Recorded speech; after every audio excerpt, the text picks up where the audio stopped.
Pembom siluman, khayalan liar sejak akhir Perang Dingin, kini benar-benar terwujud sebagai puncak kekuatan udara.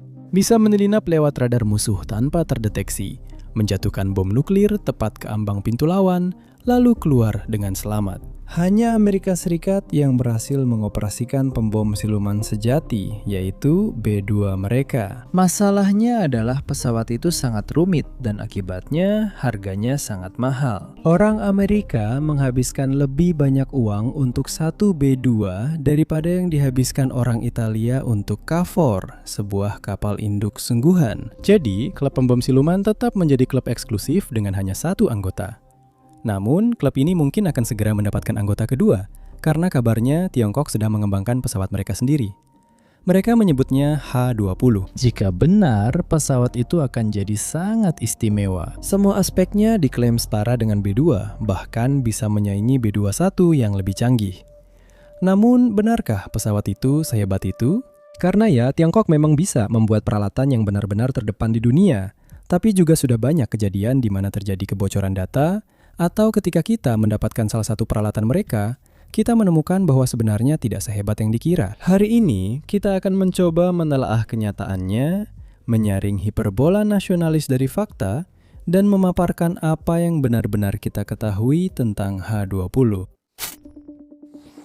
Kenapa? Jadi, mari kita mulai dengan pertanyaan besar. Kenapa? Lebih spesifik lagi, kenapa repot-repot membangun H-20 sama sekali? Kenapa menginvestasikan begitu banyak sumber daya? Kenapa mengerahkan begitu banyak usaha? Intinya, seluruh pertanyaan itu mengarah pada satu hal. Armada Pembom Strategis Angkatan Udara Tentara Pembebasan Rakyat, PLAAF, saat ini masih jauh dari optimal. Bahkan, itu sudah dikatakan dengan sangat halus. Jangan salah paham, armada ini bukan usaha remeh dan punya banyak kemampuan menarik sekaligus menakutkan. Namun, armada ini bukanlah kekuatan papan atas yang terdepan di dunia untuk abad ke-21. Semua itu berkat si AN-H6, satu-satunya pembom strategis andalan Tiongkok saat ini. Pesawat ini cukup tua, mulai beroperasi di PLAAF sejak 1969 dan Tu-16 yang jadi basisnya digunakan Angkatan Udara Soviet sejak 1954. Fakta itu sendiri sebenarnya bukan masalah, karena sebagian besar pembom strategis yang masih terbang saat ini memang memiliki desain inti dari zaman hitam putih dulu. B-52 Amerika mulai beroperasi tahun 1955. Tu-95 Rusia tahun 1956. Namun yang terpenting, pesawat yang masih terbang saat ini sangat berbeda dari aslinya karena banyak redesign baik dalam maupun luar agar tetap kompetitif di era modern.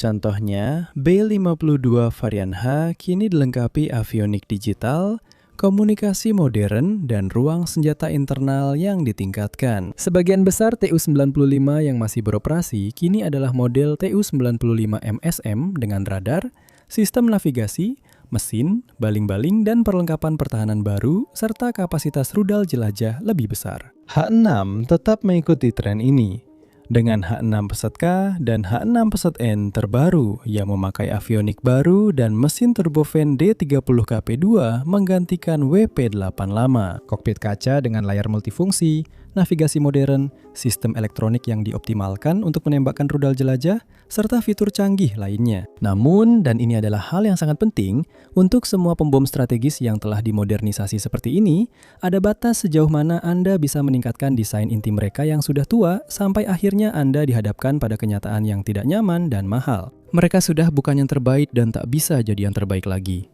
Perang telah terlalu berubah. Mereka dirancang ketika kebenaran mendasar dari pengeboman strategis adalah bahwa ketinggian, kecepatan, dan gangguan elektronik sederhana akan memungkinkan Anda menerobos apapun yang dimiliki musuh untuk mencoba menghentikan Anda. Karena miniaturisasi senjata nuklir saat itu masih jauh dari sempurna, ukurannya harus sangat besar.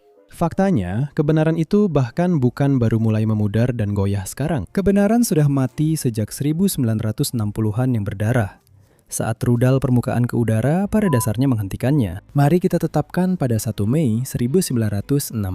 Itu terjadi saat Gary Powers yang menerbangkan pesawat penyintai U-2 di ketinggian 21.300 meter, sekitar 2 kali lebih tinggi dari pesawat penumpang, ditembak jatuh rudal S-75. Sejak itu, kebanyakan orang setuju cara lama pengeboman strategis sudah mati total. Jika U-2 bisa ditembak jatuh, B-52 yang terbang lebih rendah pasti juga bisa. Mereka mencari cara baru, seperti mengutamakan kecepatan, sehingga muncul XP-70 dan B-58 Amerika, serta M-50 dan Tu-22 Soviet. Kami akan beri beberapa contoh dari Tiongkok, tapi memang tidak ada. Mereka berselisih dengan Soviet pada 1960 dan kehilangan dukungan teknologi, juga membunuh hampir semua insinyur hebat saat revolusi kebudayaan. Langkah yang bagus. Akibatnya, industri dirgantara mereka benar-benar sangat buruk untuk beberapa waktu. Secara lebih luas, metode cepat juga tidak sesuai dengan ekspektasi, akhirnya hanya menjadi sesuatu yang bersifat tambahan dan khusus, bukan menjadi hal baru yang diandalkan. Akhirnya, metode lama tetap menjadi andalan. Pembom strategis kini banyak digunakan sebagai peluncur rudal jelajah jarak jauh dari jarak aman. Namun kemudian, kira-kira di akhir tahun 1970-an, tepat saat seorang pria hebat menyatakan bahwa tangannya tidak bisa memukul apa yang tidak bisa dilihat matanya. Orang cerdas di bidang dirgantara kebetulan berpikiran sama. Menerapkan ide itu bukan untuk menghantam wajah George Foreman, tapi pada pesawat lewat teknologi siluman. Gagasan dasarnya sederhana. Radar memberitahu sistem pertahanan udara kemana menembak dengan memantulkan radiasi non-ionisasi dari suatu benda, yang kemudian membuat Anda melakukan beberapa perhitungan menggunakan kecepatan tetap dari radiasi tersebut untuk mengetahui di mana letaknya berdasarkan berapa lama sinyal pantulan itu kembali. Nah, bagaimana jika kita membangun pesawat dengan cara yang tidak memantulkan sinyal-sinyal itu kembali? Dan yang berada di puncak dari seluruh filosofi desain tersebut, setidaknya sampai saat ini, adalah B-2 buatan Amerika. Sayap terbang murni tanpa ekor dan mesin terlihat. Seluruh bentuknya dirancang agar radar musuh tidak punya permukaan yang jelas untuk memantulkan sinyal. Pesawat ini menyimpan semua senjata dan mesinnya di dalam badan, dengan saluran masuk dan knalpot yang dirancang khusus. Pesawat ini sangat mahal, harganya 2,1 miliar dolar per unit dalam nilai dolar tahun 1997. Namun, pesawat ini sangat luar biasa dan bekerja dengan baik. Kamu bisa tanya orang Serbia, Afghanistan, Irak, Yaman, atau Iran untuk bukti. Karena mereka sudah jadi sasaran B-2 sejak pesawat ini beroperasi tahun 1997. Seringkali pesawat ini langsung terbang ke sistem pertahanan udara berlapis yang bahkan pesawat biasa pun enggan memasukinya. Namun, sampai saat ini, tidak satupun pesawat yang pernah jatuh karena tembakan musuh. Ini membawa kita ke topik hari ini, H-20, yang pada dasarnya adalah B-2 dengan beberapa ciri khas Tiongkok. Sebuah mesin yang akhirnya memungkinkan Beijing berhenti mengandalkan satu pembom tua dari tahun 1950-an dan mulai mengoperasikan sesuatu yang tidak hanya terdepan di dunia dalam hal teknologi, tetapi juga akan membuka seluruh doktrin peperangan yang kini hanya dimanfaatkan satu negara di dunia. Kapan?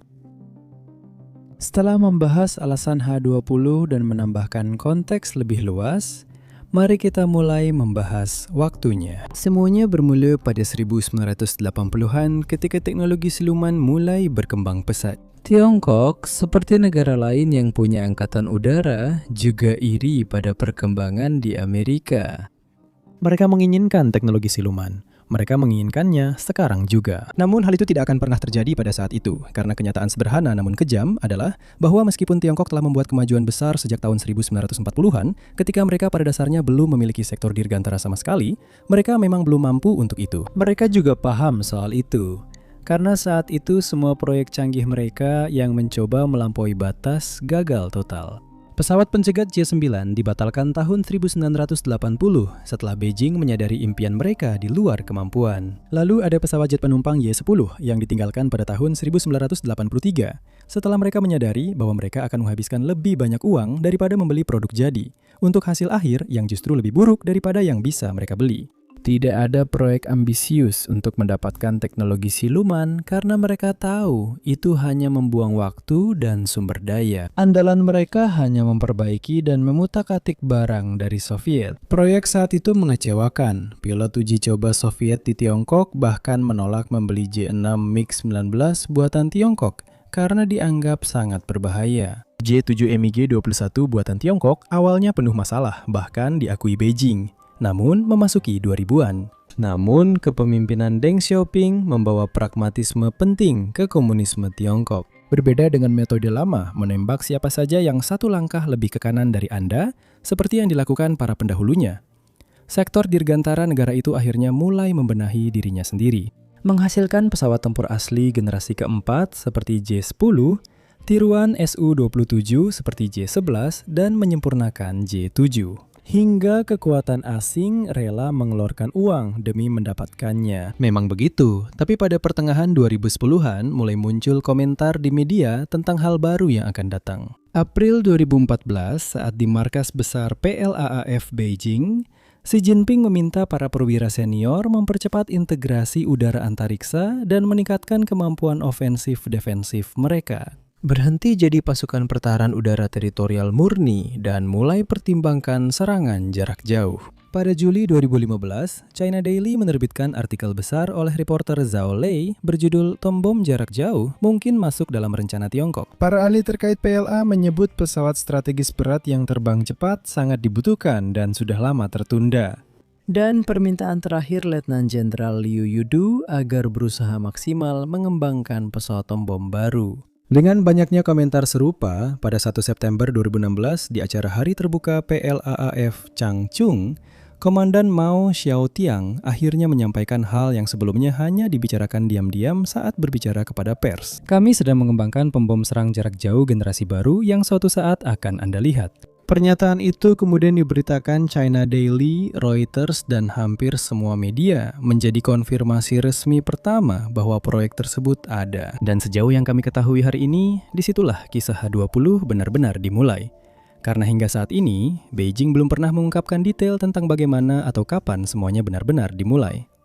Namun, kami tahu apa yang terjadi selanjutnya. Itu adalah mesin media PLAAF yang bekerja keras agar berita diterima secara nasionalis di dalam negeri dan membuat khawatir di tingkat internasional. Laksamana Muda Yin Zhao menyatakan bahwa Tiongkok belum pernah mengembangkan pembom jarak jauh bertonase besar seperti itu, dan pembom strategis sejati akan menjadi simbol angkatan udara sebagai matra strategis. Namun, dia juga menanam benih yang tumbuh sebagai penyangga bagi korporasi industri pesawat Xi'an XAIAC.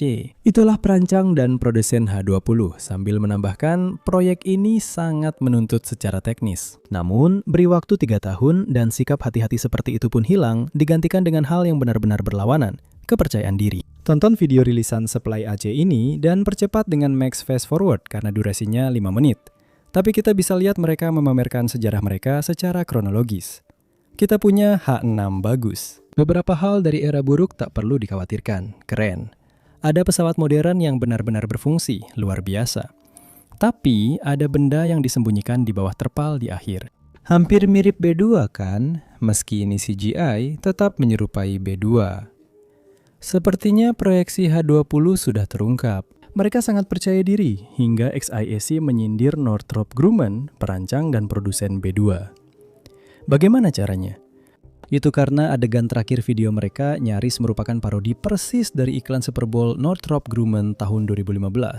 Kamu bisa lihat keduanya berdampingan sekarang. Seratu Blonzike tahu apa yang mereka lakukan di sana. Tapi seperti pepatah, kesombongan mendahului kejatuhan. Ya benar, karena sepertinya angka 20 pada H20 awalnya dimaksudkan untuk merujuk pada tahun di mana pesawat itu kira-kira akan mulai beroperasi, yaitu sekitar tahun 2020. Wah, kalian melewatkan tenggat waktunya. Kami bilang begitu karena jika kamu cukup lama di balik Great Firewall Tiongkok, kamu pasti akan menemukan artikel seperti ini. Karena kebanyakan dari kalian tidak bisa membaca tulisan Tionghoa, berikut bagian penting yang sudah diterjemahkan. Beberapa tahun terakhir, pesawat seri 20 Tiongkok seperti J-20, Y-20, dan Z-20 bermunculan, menunjukkan terobosan besar dalam perkembangan senjata dan peralatan Angkatan Udara Tentara Pembebasan Rakyat. Penamaan 20 menandakan generasi baru peralatan penerbangan dan menunjukkan kemampuan tempur mulai terbentuk sekitar tahun 2000. Dengan mempertimbangkan makna yang diwakili oleh angka 20, menamainya H20 memang memiliki logika tersendiri. Kutipan selesai. Hal ini belum dikonfirmasi oleh pihak resmi manapun dari Beijing atau Sila Aceh, perlu kami tegaskan.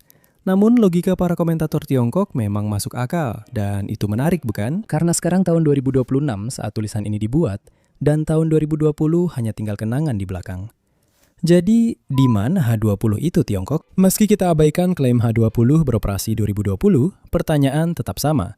Karena pesawat ini sudah dikenalkan hampir 10 tahun lalu, dan pengembangannya sendiri sudah berlangsung selama periode yang tidak diketahui, bahkan lebih lama lagi. Jadi, di mana pesawat itu Tiongkok?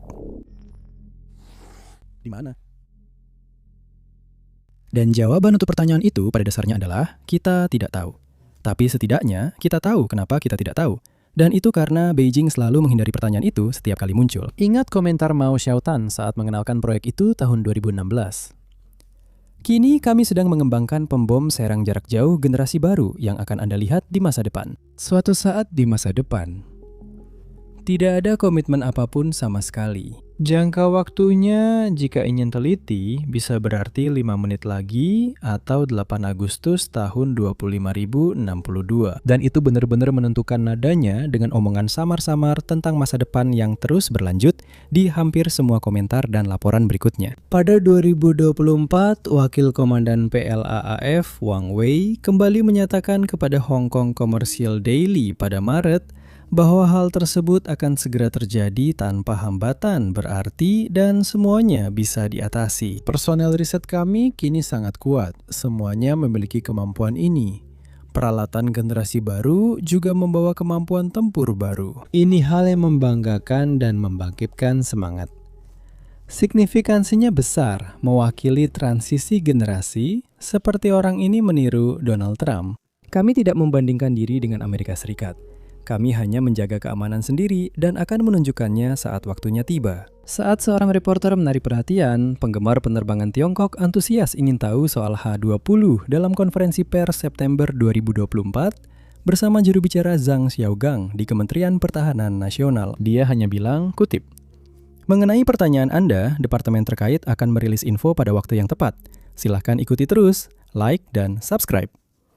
Anda paham kan? Kita belum tahu. Percayalah, kami sangat ingin memberi Anda setidaknya tanggal sementara karena itu akan sangat bagus untuk tingkat klik pada video ini. Tapi kami tidak bisa. Kalau mau jujur, komentar apapun yang seperti itu hanyalah menebak-nebak, murni spekulasi dari kami. Jadi yang bisa kami sampaikan adalah H20 akan siap saat waktunya tiba. Sekarang di Barat, mereka memang punya beberapa hal untuk dikatakan tentang semua ketidakjelasan ini, yang mungkin setidaknya bisa sedikit memberi pencerahan tentang masalah ini. Dalam edisi 2024 Perkembangan Militer dan Keamanan yang melibatkan Republik Rakyat Tiongkok, laporan tahunan Departemen Pertahanan Amerika kepada Kongres tentang isu tersebut. Pentagon mencatat bahwa pemimpin AU Tiongkok mengumumkan program ini pada 2016 dan menyatakan pengembangan pembom canggih ini bisa memakan waktu lebih dari 1 dekade. Dengan kata lain, memang seperti itulah lamanya waktu yang dibutuhkan untuk hal-hal seperti ini, karena memang sangat maju dan sulit. Dan jika memang akan memakan waktu selama itu, mungkinkah kita setidaknya akan melihat prototipnya segera? Mengingat sekarang kita hanya tinggal beberapa bulan lagi menuju 1 dekade pada saat penulisan ini. Dan untuk benar-benar merangkum semuanya dengan rapi, ada satu lagi sudut pandang Barat yang layak untuk kita lihat. Bahkan ketika itu akhirnya muncul, itu juga tidak benar-benar berarti akan menjadi sesuatu yang bagus. Atau setidaknya mendekati standar B2 atau bahkan ngeri membayangkannya penggantinya yang akan datang, B21. Contohnya, jika Anda mengatakannya, itu akan jadi pejabat intelijen Departemen Pertahanan anonim, seperti dikutip Michael Merrow di Breaking Defense. Mereka mengatakan saat pengarahan April 2024, Anda bisa memilih untuk mengungkapkannya. Tujuannya hanya menunjukkan bahwa mereka adalah kekuatan militer yang hebat. Itu tidak berarti hal itu benar-benar memberi mereka kemampuan yang dibutuhkan atau jumlah yang cukup. Ya, meski proyek ini hanya omong kosong, mungkin Beijing tetap akan meluncurkannya demi diakui memiliki pembom siluman apapun bentuknya. Apa? Ngomong-ngomong soal kemungkinan H20 ternyata tidak terlalu bagus. Sekarang saatnya kita membahas tentang hal itu. Sebenarnya seperti apa desainnya atau kemungkinan desainnya? Lalu seberapa besar peluang pesawat itu benar-benar bagus? Dan ini pasti tidak akan mengejutkan kalian semua setelah bab sebelumnya. Tapi apakah kalian percaya? Kita sebenarnya tidak tahu karena belum ada foto asli atau dokumen desain pesawat itu yang beredar. Kita hanya punya mockup CGI dari iklan dan gambar konsep seperti ini. Foto yang sering beredar ini diklaim sebagai prototipe H20, tapi sayangnya itu cuma omong kosong belaka. Rekayasa. Ada beberapa petunjuk visual, seperti jika Anda perhatikan dengan seksama, tidak ada simetri sama sekali pada benda itu. Baik saluran udara maupun sayapnya memiliki sudut dan bentuk yang berbeda satu sama lain. Dan jendela kokpit mengikuti garis yang benar-benar berbeda dengan hidung pesawat. Itu jelas gambar editan kalau ada. Kami berusaha cari sumber gambar palsu ini agar kalian tenang masuk bunker setelah selesai di sini.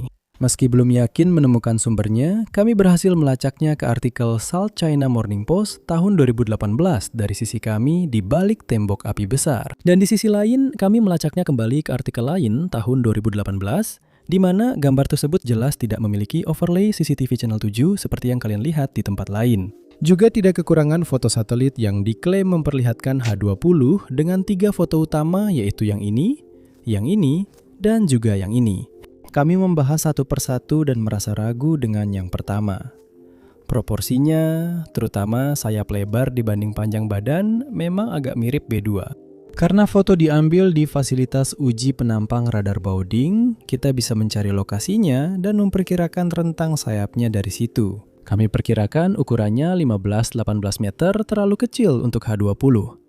Sebagai perbandingan, B2 memiliki rentang sayap 54 meter, jauh lebih besar dari perkiraan saya. Namun menurut kami, itu jelas bukan H20. Bentuknya lebih mirip CH-7 drone sayap terbang baru mereka. Ini beberapa foto CH-7 dari sudut berbeda, A, B, dan C. Kamu bisa melihatnya kan? Kokpit yang sangat dangkal pada foto satelit itu sebenarnya sangat mirip dengan lubang udara CH-7 dan seterusnya. Yang terakhir ini paling banter cuma mungkin, tapi kami hanya melakukannya karena kualitas gambarnya sangat buruk. Kami tidak bisa melihat apapun untuk secara proaktif menolaknya. Jadi kami tidak bisa mengesampingkannya. Bukan karena ada penanda positif yang jelas terlihat oleh kami. Bentuknya cocok dengan yang dicari, hanya itu. Namun, ada beberapa detail jika elemen media Tiongkoknya dihapus. Sebagai contoh, Xinhua News saja mengungkapkan bahwa ini dimaksudkan sebagai program bertitik awal tinggi, yaitu benar-benar baru tanpa bagian dari H6. Target mereka adalah jangkauan antar benua lebih dari 10.000 km dan radius tempur 5.000 km. Mereka ingin membuatnya bisa mengisi bahan bakar di udara. Dari segi muatan, tidak ada angka pasti yang diberikan, tetapi beberapa artikel menyebutkan bahwa muatannya akan lebih besar dari H6 dan mampu membawa senjata nuklir, meskipun mereka tidak merinci apakah itu bom gravitasi atau rudal jelajah. Namun karena detail seperti itu hanya ditemukan di media, tidak pernah ada dalam pernyataan resmi PLAAF, maka pada akhirnya informasi tersebut tetap belum terverifikasi. Jadi pada dasarnya yang kita ketahui dengan pasti adalah bahwa pesawat ini akan menjadi pembom strategis sayap terbang dengan karakteristik siluman, dan hanya itu saja. Tidak diragukan lagi, mengingat betapa sedikitnya yang benar-benar kita ketahui tentang H20, pasti lebih dari satu dari kalian akan bertanya pertanyaan yang jelas. Apakah pesawat itu benar-benar ada? Meski mencoba bersikap akademis, pertanyaan ini tetap tak bisa kita jawab. Sebelum pesawat itu benar-benar terlihat, baik lewat foto resmi atau citra satelit yang jelas, kemungkinan proyek ini tidak nyata dan hanya operasi psikologis masih sangat mungkin. Namun meski begitu, kami sangat meragukan bahwa itu yang terjadi. Terutama karena berbohong secara terang-terangan tentang urusan militer seperti itu sebenarnya cukup di luar karakter Tiongkok. Tentu saja kami tahu mereka kadang-kadang mengutak-atik angka sedikit-sedikit. Sebagai contoh, lihat saja performa balistik dari peluru tank DTC-10 125 APF STS. Astaga, namanya panjang sekali. Tiongkok mengumumkan satu angka, lalu seorang penggemar tank Tiongkok yang kecewa membocorkan performa balistik asli di forum War Thunder demi menang debat online, meski tampaknya tak peduli nyawanya. Ya, angkanya jauh lebih rendah dari klaim Beijing. Tapi untuk berbohong secara terang-terangan, mengatakan sesuatu sedang terjadi padahal tidak, atau mengklaim mereka memiliki sesuatu padahal tidak, itu bukan gaya Tiongkok. Biasanya, saat mereka bilang akan melakukan sesuatu, mereka benar-benar melakukannya, meski hasilnya kadang kurang memuaskan. Rusia meluncurkan pesawat tempur siluman canggih Su-57 terbaru. Membuat komentar tentang bagaimana orang Amerika harus siap-siap ambil pel buat bersihin tahi mereka sendiri, karena ini bakal bikin mereka berak ketakutan. Mereka membuat jumlahnya sangat sedikit, hingga tak bisa dikirim ke Ukraina karena takut hilang. Sementara Tiongkok umumkan jet tempur siluman J-20 canggih dan diam-diam produksi 300 unit sudah dikonfirmasi. Hal serupa terjadi pada kapal induk. Rusia hanya memiliki satu kapal induk tua kelas Kuznetsov warisan Soviet, yang selama 20 tahun cuma ditahan hidup dengan tambal sulam sebelum akhirnya mati total. Kapal itu dibiarkan di pelabuhan, tak pernah diperbaiki. Namun mereka tetap ngotot kapal itu masih aktif dan akan segera beroperasi. Percaya saja bro, atau cukup percaya pada saya Kamerat. Sementara itu, Tiongkok mendapat satu kapal induk tua kelas Kuznetsov dari era Soviet. Mereka membangun ulang kapal itu sepenuhnya menjadi Liaoning, lalu membuat Shandong dari awal, dan akhirnya membangun kapal induk Super Fujian dengan pengalaman itu. Paham maksud saya? Ya, Tiongkok mungkin bisa mengakali angka-angka mereka di sana-sini, tapi pada dasarnya mereka biasanya menepati janji-janji mereka. Kami yakin H20 akan datang, tapi belum tahu kapan, bagaimana, atau seperti apa sebenarnya nantinya. Namun, kami sangat menantikan. Terima kasih sudah menonton.